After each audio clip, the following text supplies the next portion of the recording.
Hello whiskey fans!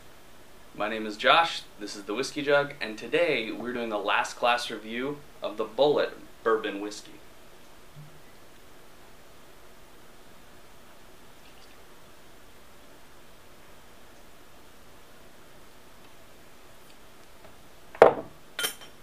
Now we reviewed this whiskey back in February of this year, so about 8 months ago, and the link for that original review will be down in the comment or in the description below, unless you're watching this on the site, in which case it'll be right above you.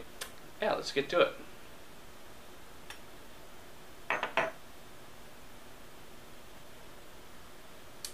So here's something interesting about this whiskey. It stayed pretty consistent throughout the last 8 months while drinking it. Looking at my notes, it's definitely, there hasn't been a whole lot of change. The only real difference has been there's been a little bit of the rye spice has popped up a little bit higher. Caramel has also kept, pace of being one of the most dominant notes in this, but that rye spice has really opened up a little bit more and really helped add a little bit more richness and complexity.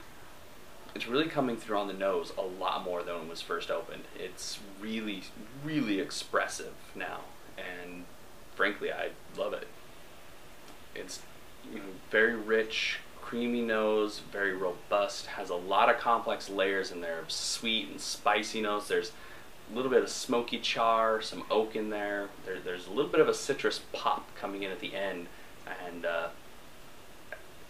after a couple of months when the rye spice really started opening, on the palate there's a lot of the same caramel, oak, vanilla notes, but that rye that was kind of buried at first has moved its way up to the forefront. That's, it's not that this whiskey has become intensely more rich or complex or deep. It hasn't happened in that way. It's more like the flavors have kind of shuffled, realigned over the months while it's been slowly oxidizing in.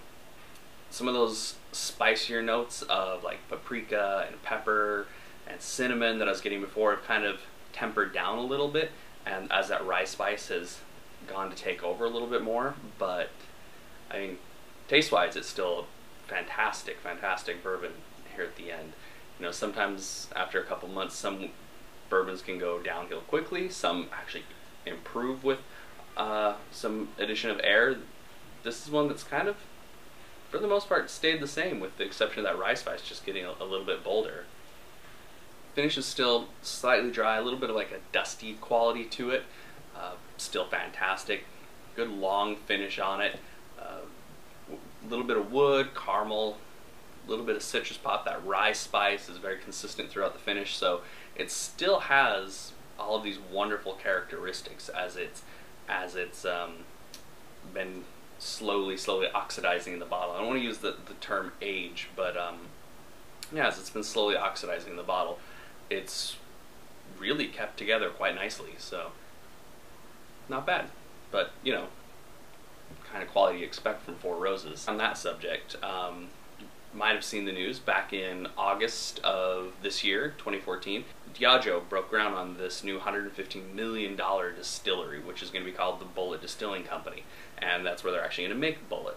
But the problem is that we're actually not going to be able to start distilling until 2016, which means if they're going to keep this exact same label, which right here, the Bulleit Bourbon, Frontier Whiskey, Kentucky Straight Bourbon with no age statement. Now, to keep that label so they don't have to put 2 years, 3 years, whatever on it, it'd be a straight bourbon with no age statement listed anywhere on the bottle. It has to be at least 4 years. That means we're not actually going to be tasting, at least with this style of labeling, any of the Diageo made Bulleit bourbon until at least 2020. And then they've got the popular 10-year. Not going to be seeing that until 2026. So whoever they've currently contracted to keep making the Bulleit, now that Four Roses contract is over with, I hope it's a good long contract, because they've got a long way to go before they actually start putting out their own Bulleit bourbon and start actually producing their own stuff. So it's interesting that they're actually going to do it and that they are making the distillery. Kudos to them, but yeah, it'll be interesting. And I'm looking forward to trying when it actually does come to fruition.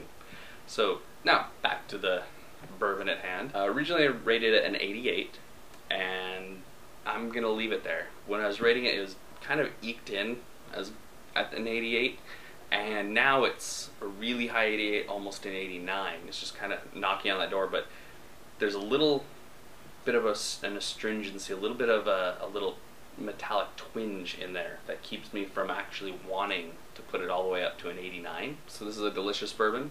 It's something I highly recommend. It's cheap, delicious, tasty, whatever adjective you want to append to that, and it's a pretty darn good value. So overall, fantastic bourbon, fantastic drinking experience, and solid daily drink I've quite enjoyed over the last 8 months. So with that, this is the Whiskey Jug. I'm Josh. Cheers.